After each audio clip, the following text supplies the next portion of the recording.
Alright guys, some of you have been asking me why we do things differently on the Infinite Athlete program versus how most people lift. This is going to be a relatively short video. We're not going to get too deep in the weeds today, but it's very, very important to know this from the get-go. This is why things are different.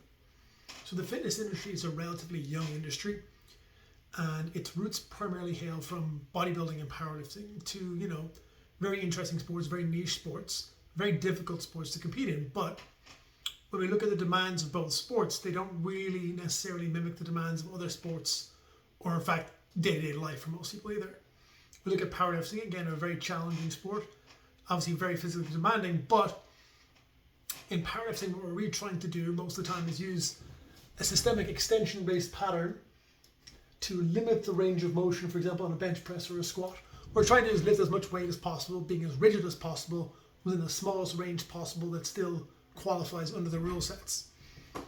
Okay, so that is what powerlifting is. It's not a judgment about it, it's just that's what it is. What bodybuilding is to be as big as possible and have the best symmetry left to right, or to look as big as possible by creating good proportion. Again, both can be desirable. Powerlifting is, you want to be very strong in that particular lift. Bodybuilding, you want to look great. Everyone can kind of identify both those two things. But anytime we over-specialize, there can be an opportunity cost. So if you over-specialize in powerlifting, if you're constantly putting yourselves under massive weights and trying to be as rigid as possible, that rigidity will carry through to your everyday life and everyday sporting activities. So for example, that big arch bench press that a powerlifter is going to do is phenomenal for powerlifting. It's definitely the way to go. But that doesn't really cross over to many other sports. There's not very many other sports where we're going to be from here, this huge big arch, and pushing with that short range motion with no follow through. It doesn't really transfer over, and in fact, it can be very much detrimental if we get patterned to this big arch back position with the ribs flared out, which you'll see a lot of powerlifters and bodybuilders walk around that way. Again, it's not a judgment, it's just saying patterns that we constantly train and load will very often be deemed to be more efficient and safe because we've had more exposure to them. Now, what does that do to us in a sporting performance from a pain perspective, etc.? I don't want to go too much into the pain angle in this video, but basically we pattern ourselves to this big rigid thing, and if you're watching this video, if your ribs are flared out here and you touch your low back as you walk around, those low back muscles, those erectors are on, great. There's not a chance, you definitely aren't optimally transferring power in other sports that require asymmetric movement, or field sports, rock climbing, fighting, jiu-jitsu, kickboxing, football, soccer, rugby, whatever you want to play. Anything that's not straight line, creating lots of rigidity, you're probably going to suck at relative to where you could be. That's not saying you can't be a professional athlete with these patterns, you absolutely can. But if you're unlucky, you could find pain, dysfunction. That can manifest in so many different ways. It could be a tweaked knee, back.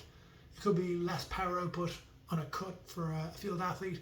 It could be starting to get elbow issues and tendinosis issues when you're pitching for a baseball player. It could be when you're throwing that hook from the back, there's just not as much follow through and impact being delivered to the person as there should be. So the reason we do a lot of alternating movement is what we're trying to do is establish, if you don't have, and maintain and improve on the patterns of creating alternating movement, i.e. as the right arm goes forward, left arm goes back. As the right rib cage, half rib cage, hemi rib cage rotates forward, it can do so independently, then the left can move back. So we can have two halves of the body as opposed to this one big Lego brick unit that you see a lot of people who do a lot of weightlifting have. That is not conducive to athleticism, and without the risk of sounding like, trying to scaremonger people, when we have someone who moves poorly, as they age, they tend to move even worse, and they have lost ambulatory function much faster, anecdotally speaking. I've seen that in a lot of people. But conversely, if we get that person and give them good alternating movement, they can often kind of walk that back, pun intended.